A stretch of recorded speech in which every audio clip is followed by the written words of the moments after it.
विकास आघाड़ी आघाड़ी देखिए बडनेरा से बड़ी खबर आ रही है तीसरे राउंड की, जो आज से आ रही है तीसरे राउंड का, कि रवि राणा 11,380 वोट लेकर अभी सबसे पहले नंबर पे चल रहे हैं। वही उनकी निकटतम प्रतिद्वंदी प्रीति बंड ये 8,375 वोट, सुनील खराटे मात्र 634 वोट लेकर चल रहे हैं, और वही तुषार भारती 116 वोट लेकर चल रहे हैं। देखिए जितनी तफावत है, यदि हम ये बात करें कि 11,008 लगभग 3,000, रवि राणा के लिए 3,000 की लीड एक बड़ी लीड होगी, लेकिन खराटे अगर 634 पे, तो कितना बड़ा आप देख रहे हैं, कितना बड़ा ब्लंडर हो गया अगर हम देखा जाए कि प्रीति बंड निर्दलीय होकर 6,000 से 7-8,000 के ऊपर वोट ले रही है, और ये 1,000 का भी आंकड़ा अभी तक पार नहीं कर पा रहे। क्या सोच रहे हैं आप, कैसा समझ देख रहे हैं? नाही आता कसं आहे की सुनील खराटे एका पर्टिक्युलर मतापर्यंत जाऊन पोहोचे याच्यात दुमत असायचं कारण नाही, परंतु जे वातावरण खऱ्या अर्थानं जे वातावरण जे क्रिएट झालं, म्हणजे सामाजिक जे वातावरण खऱ्या अर्थानं क्रिएट झालं, सामाजिक वातावरणामध्ये सुनील खराटे खऱ्या अर्थानं पिछाडीवर पडले असं मला वाटत नाही। तसं ओबीसीची गरज का असते हे आपल्याला आता माहित पडेल की ओबीसी मध्ये असलेला तेली माळी धनगर कोळी कासा लोहार मी तर ओबीसीचं खरं अर्थानं नेतृत्व करतोय, म्हणजे 30 वर्षापासून मी ओबीसीच्या समाजाकरता मी लढतोय, म्हणजे अमरावती जिल्ह्याची ओबीसीची लढाई सुरू करणारा पहिला व्यक्ती मी आहे असं मला या ठिकाणी अभिमानानं खरं सांग वाटतं। पण जेव्हा जेव्हा आम्हाला असे खऱ्या अर्थानं आम्हाला प्रसंग येतात की आम्ही जे पाहतोय की ओबीसीची का गरज आहे, आम्ही जेव्हा असं पाहतोय की बहुजनांच्या हातामध्ये आपण सत्ता येताना आपण पाहत नाही, याचं मला खरं अर्थानं वाईट वाटतं। परंतु आपण जे पाहिलं की महाविकास आघाडीची तिकीट उमेदवारी सुनील खराटेंना असल्यानंतर सुद्धा सुनील खराटे इतक्या मोठ्या पिछावर येतील असं अजिबात अपेक्षित नव्हतं। एक माध्यम मला मान्य होतं की प्रीती बंड बद्दल संजय बंडांची जी सहानुभूती त्यांच्या मागे होती, प्रीती बंडला वरिष्ठांनी उमेदवारी देऊ केली होती, हे सुद्धा मला मान्य आहे, आणि प्रीती बंड बद्दल सुद्धा जनतेमध्ये म्हणजे सहानुभूती हे सुद्धा मला मान्य आहे। परंतु सुनील खराटे इतक्या प्रमाणामध्ये पिछाड्यावर होतील म्हणजे आता आलेल्या निकालाच्या अनुषंगाने भविष्यात अनुभव आपल्याकडे 15-16 फेऱ्या आपल्याकडे बाकी आहे, आणि मग त्याच्यानंतर सुद्धा ते कशा पद्धतीने आघाडीवर राहतील हे तर पाहणं आपल्याला अतिशय महत्वाचं ठरणार आहे। परंतु हे जे चित्र आपण सध्या काही मतदारसंघामध्ये आपण खरं तर चित्र पाहतोय, तर या चित्रामध्ये आपल्याला स्पष्ट आपल्याला दिसत आहे की प्रीती बंडला त्या ठिकाणी उमेदवारी देणं किती गरजेचं होतं, म्हणजे मग किती गरजेचं हे सुद्धा आपल्याला आताच्या निकालावरून आपल्याला त्या ठिकाणी पाहायला मिळणार आहे। पण खऱ्या अर्थानं महाविकास आघाडीचे जे मत म्हणजे बडनेरा मतदारसंघ आपण पाहिलेला आहे, बडनेरा मतदारसंघ सतत शिवसेनेचा बालेकिल्ला राहिलेला आहे। त्या ठिकाणी आपण पाहिलं, त्या ठिकाणी धाने पाटील त्या ठिकाणी 10 वर्ष आमदार राहिले, त्या ठिकाणी प्रदीप बडनेरे त्या ठिकाणी आमदार राहिले। बड़ी खबर आ रही है, परली से धनंजय मुंडे 30,000 वोटों से आगे चल रहे हैं, लगभग 30,000 वोटों से उनको लीड है। और अभी तक जो भारतीय जनता पार्टी ने 122 सीटों का 2014 में प्रदर्शन किया था, जब वो अकेली लड़ी थी, बहुत महत्वपूर्ण है। इस बार वो यूटी में लड़ रही है, 149 से 152 सीट के आसपास में लड़े, लेकिन वो अब तक 120 सीटों पर आगे चल रही है। तो कहीं ना कहीं मुझे मैं जो एनालिसिस कर पाया, मुझे ऐसा लगता है कि लोकसभा में जिस तरीके से वोटर बाहर नहीं निकला था, उसे अपनी गलती का, या फिर एक भाजपा का वोटर बाहर निकला तो उसे रिग्रेट हुआ। मैं बार बार ये कह रहा था कि लाडली बहन योजना का बहुत बड़ा इंपैक्ट रहेगा, मानने को कई लोगों ने कहा कि नहीं लाडली बहन योजना सबके लिए जो देखिए आप मध्य प्रदेश में देखिए, मध्य प्रदेश में जिस तरीके का स्विंग हुआ था, मध्य प्रदेश में जिस तरीके से भारतीय जनता पार्टी ने 168 सीटें 230 में से लेके आई थी, कहीं ना कहीं मुझे लगता है अगर भारतीय जनता पार्टी अपने बलबूते पर भी लड़ती तो बहुत अच्छी सीट निकाल लेती। लेकिन ये भी कोई बुरा नहीं है, अगर देखा जाए 217 सीटों पर महायुति आगे है, और मात्र 58 सीटों पर इस समय आगे है। अगर आप देखें तो महाविकास आघाड़ी ये 60 सीटें भी इस समय नहीं ले पा रही है, और वही एकनाथ शिंदे अपने बलबूते पर 58 सीटों पर आगे है।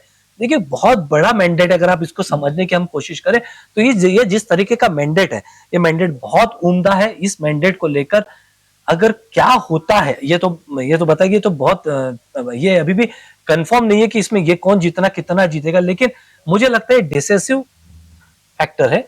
अब इसमें बहुत ज्यादा तक 10-20 सीटों का कम ज्यादा होगा, उससे ज्यादा मुझे नहीं लगता। आपको क्या लगता है?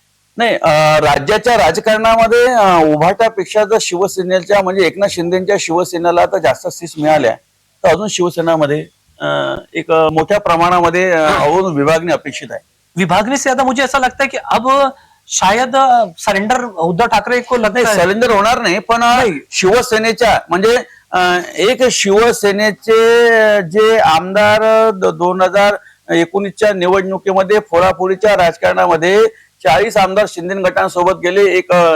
एक सूर असा होता की हे जे आमदार निवडून आले हे उद्धव बाळासाहेब ठाकरे आणि बाळासाहेबांच्या नावावर निवडून आलेले आमदार आहे. आणि त्याच्यानंतर काय झालं की मग 40 आमदार गेले, मग त्याच्यामध्ये अनेक वेळा त्यांच्या अपात्रतेची सुद्धा त्यांच्यावर तलवार राहिली.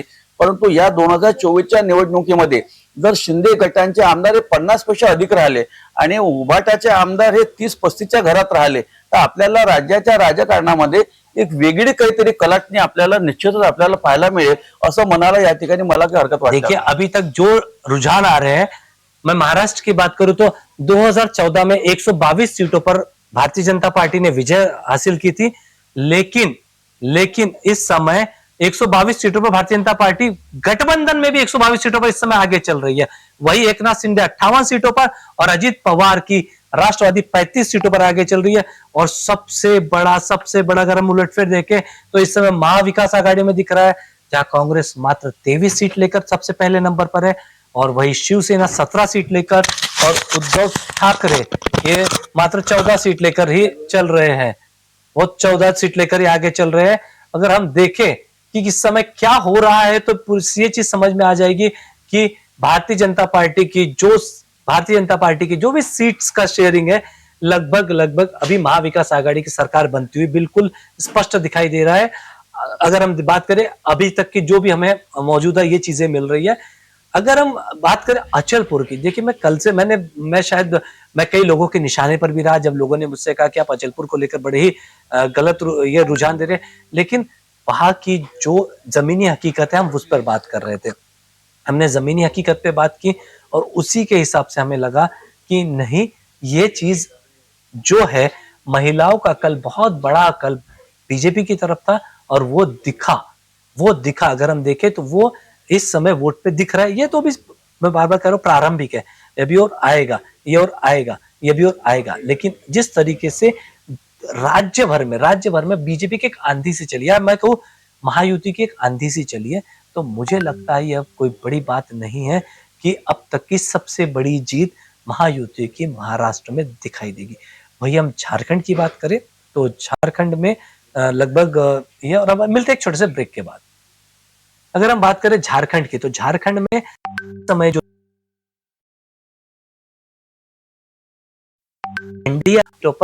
इंडिया अलायंस आगे चल रहा है, वहां कुछ भी हो सकता है क्योंकि वोट प्रतिशत भी बढ़ा था और वहां बड़े मार्जिनल बहुत नेट टू नेट फाइट चल रही है. और हम आपके पास आते रहेंगे नई जानकारियों के साथ. और अभी क्या हो रहा है हम इस सब चीजों पर भी अब आपसे सखोल बात करेंगे कि आखिर क्यों ऐसा हुआ कि महायुति की तरफ लोगों का कल है और जिस वो क्या हम करें. हम ग्राउंड की रिपोर्ट, आइए देखते हैं ग्राउंड की रिपोर्ट.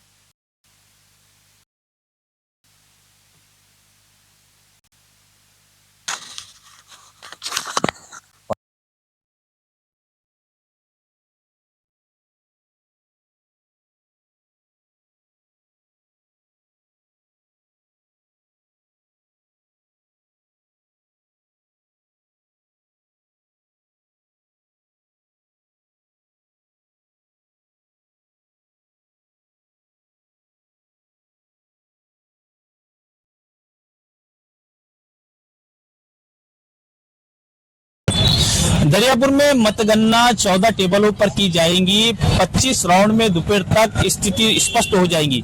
इस बार दरियापुर विधानसभा चुनाव में त्रिकोणीय मुकाबले में 2 पूर्व विधायकों का भविष्य दांव पर लगा हुआ है.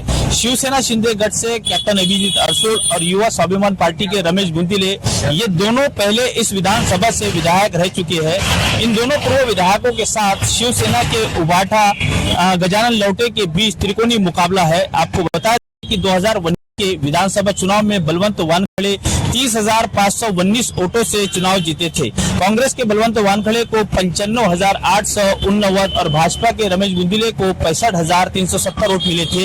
इस बार त्रिकोणीय मुकाबला होने से नतीजा क्या आता है, इसको लेकर सभी में उत्सुकता दिखाई दे रही है। फिलहाल वोटों की गिनती शुरू है, जल्द ही नतीजे आ जाएंगे और तस्वीर साफ हो जाएगी। Javed Shah, city news, Dariyapur.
जय सिया राम, जय जय सिया राम, जय सिया राम, जय जय सिया राम, जय सिया राम।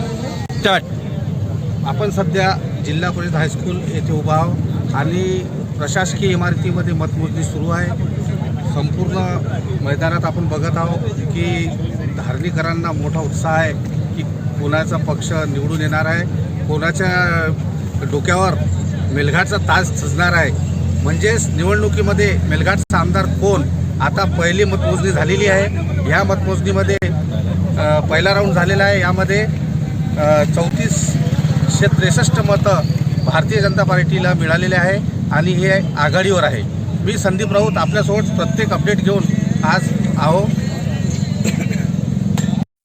खलील पटेल मोहम्मद वहीद 7,808, अविनाश जनवटे 61, सुनील पंजाबराव देशमुख 12,224, सुरभाष संजय खोळके 17,187 वाले आहेत। पाचव्या फेरी अखेर उमेदवार न्याय मिळालेली मते खालील प्रमाणे आहेत। मेघा ज्ञानेश्वर तायडे 302,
कलेक्टर है शायद।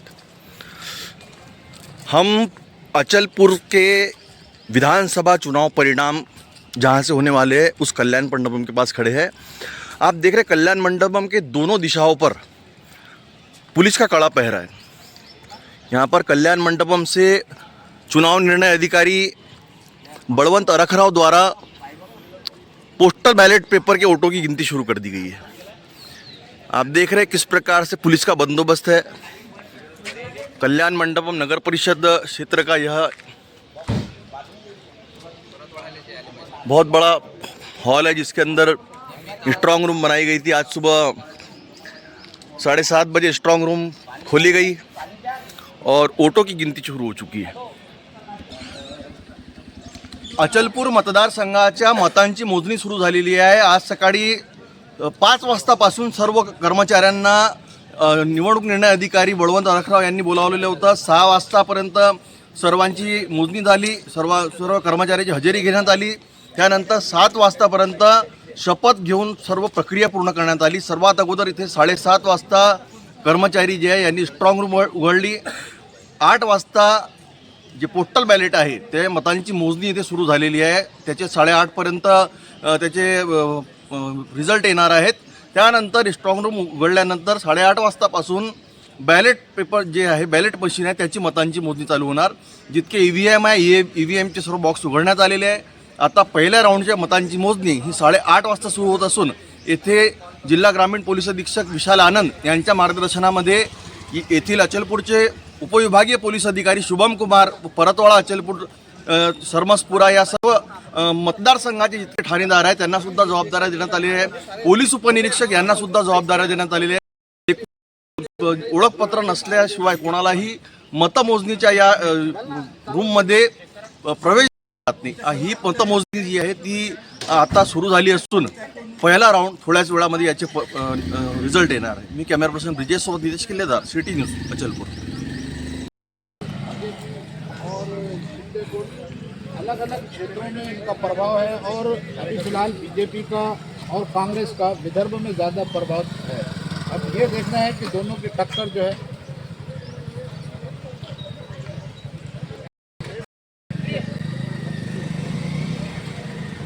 जी खास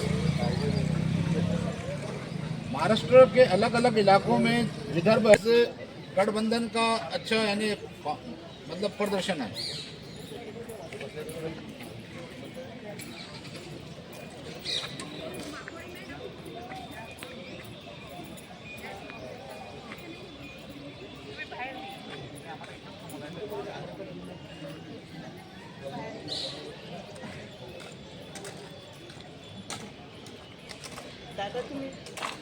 थेट आढावा घेत आहोत लोकशाही भवनच्या बाहेरचा।